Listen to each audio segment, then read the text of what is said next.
Glyn Taylor case. So Glyn Taylor went missing from Lincolnshire in the UK since July 11th, 2001. He was aged 21. Glyn disappeared, making his way home after his car broke down. Glyn was last seen in Bank at about 3:30 p.m. on the day that he disappeared. He was heading in the direction of Donington. Anyone with any information regarding the disappearance of Glyn Taylor should contact the Lincolnshire Police on 101, which is from the UK, or via the online contact form at www.lincs.police.uk. Additionally, you can contact the Missing People charity on the free phone or text, which is 116000, or email 116000@missingpeople.org.uk for some confidential advice and support. Glyn's blue Seat Ibiza was found in Bank. Glyn lived on the RAF Wittering Air Base as a boy. The childhood friend of a man who had went missing in Bank in 2001 has made a renewed calls for information about his disappearance. Michaela Ives, who is now 42, says that she is still in shock that Glyn Taylor has not been seen since Wednesday, July 11th, almost 18 years ago, while on a trip home from Loughborough University.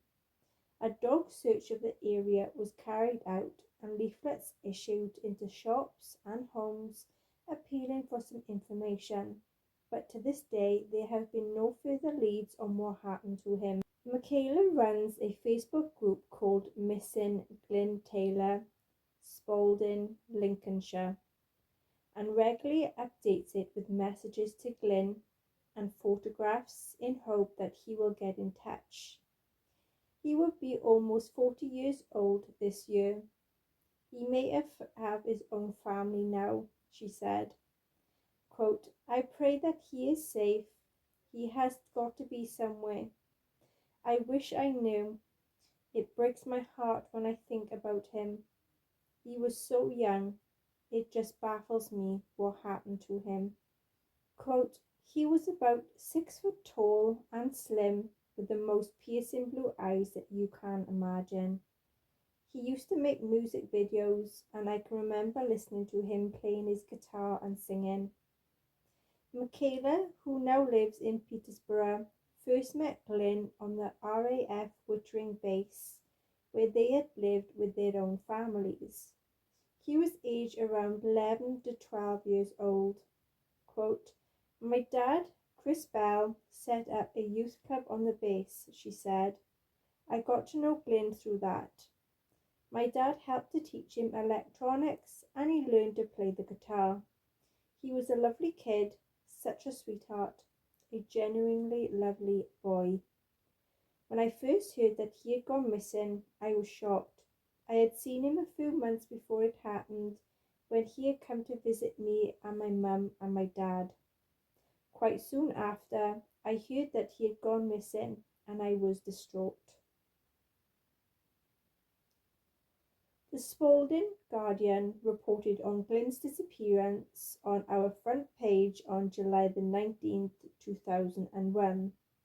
His mum Susan made a desperate appeal for him to get in touch and had said that the whole family was very worried about him.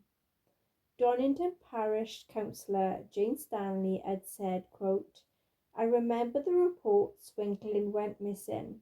I did not know him personally, but I remember reading it in the local news, and I remember the police search.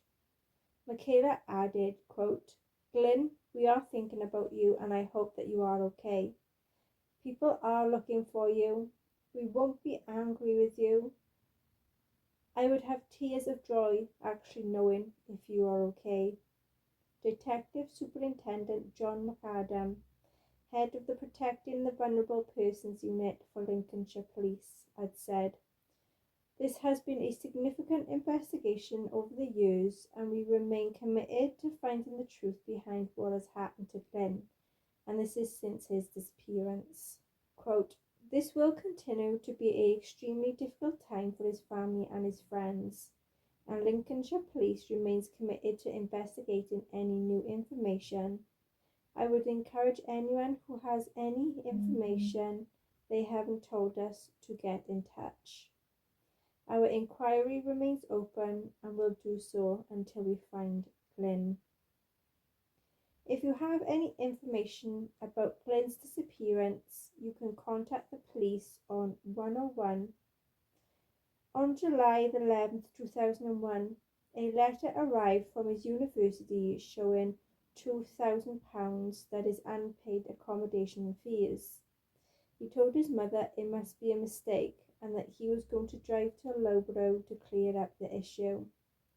When he didn't return that night, his family assumed that he was with friends or working a night shift at the local factory. It later transpired that Glyn had not worked there for the last 2 weeks, despite claiming to work there every night. In his room, his family found many pawnbroken receipts, even for small items like kitchen utensils. They later found out that Glyn had racked up £9,000 in debts, and this was over the last 2 years. This was very surprising as he was living a frugal student life, not known to be a heavy drinker or a drug user. Yet one of the last phone calls he has ever made was to a money lender. Glyn was last seen in the early afternoon after his car had broke down, walking in the direction of his house about 3 miles away. His last purchase was some cigarettes from a local garage.